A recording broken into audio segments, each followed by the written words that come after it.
اعوذ باللہ من الشیطان الرجیم بسم اللہ الرحمن الرحیم۔ السلام علیکم ورحمۃ اللہ وبرکاتہ۔ معزز خواتین و حضرات، امید کرتے ہیں کہ آپ بخیریت ہوں گے اور اپنی زندگی پرسکون طریقے سے گزار رہے ہوں گے، لیکن وہ والدین جن کی اولاد نافرمان ہو اور ضدی ہو تو ان کی زندگی اچھی ہونے کے باوجود بھی خراب ہو جاتی ہے۔ اگر آپ کا بچہ نافرمان ہو، ضدی ہو، اگر آپ کی بات نہ مانتا ہو یا برے افعال یا بے حیائی میں مبتلا ہو، جس کے مستقبل سے آپ پریشان ہو، یا وہ ایسے کاموں میں مبتلا ہو جس سے دوسری انسانیت کا دل دکھایا جانا مقصود ہو، تو آپ نے یہ وظیفہ کرنا ہے۔ یہ وظیفہ خاص طور پر ماں یا باپ یا دونوں میں سے ایک یا دونوں مل کر بھی کر سکتے ہیں، اور خصوصاً اس بات کی آپ نے کوشش کرنی ہے کہ آپ اپنی اولاد کو بالکل بھی پتہ نہ لگنے دیں کہ آپ اس عمل کو کر رہے ہیں۔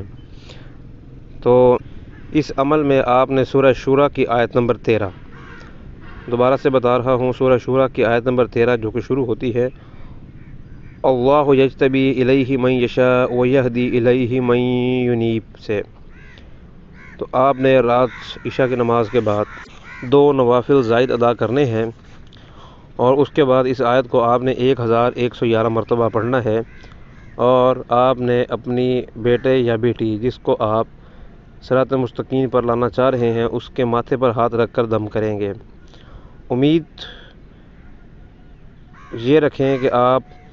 اس کو پتہ بالکل اور ہرگز نہ لگنے دیں۔ مزید آپ اللہ تعالیٰ سے دعا بھی کرتے رہیں، اور آپ اس ہر بات یا اس کے ہر اعمال کا وہ جواب ڈھونڈیں جو کہ بہتری کی طرف جائے۔ خاص طور پر کچھ والدین ماں جو ہے وہ ضدی اولاد کے سامنے ڈپریشن کا شکار ہو جاتے ہیں، یا پھر بلڈ پریشر کے مسائل سامنے آتے ہیں، تو ان سے بچنے کے لیے آپ اللہ تعالیٰ کی طرف رجوع کریں اور اللہ تعالیٰ سے دعا ضرور مانگتے رہیں۔ انشاءاللہ آپ کو بہت ہی جلد شفا نصیب ہوگی۔ مزید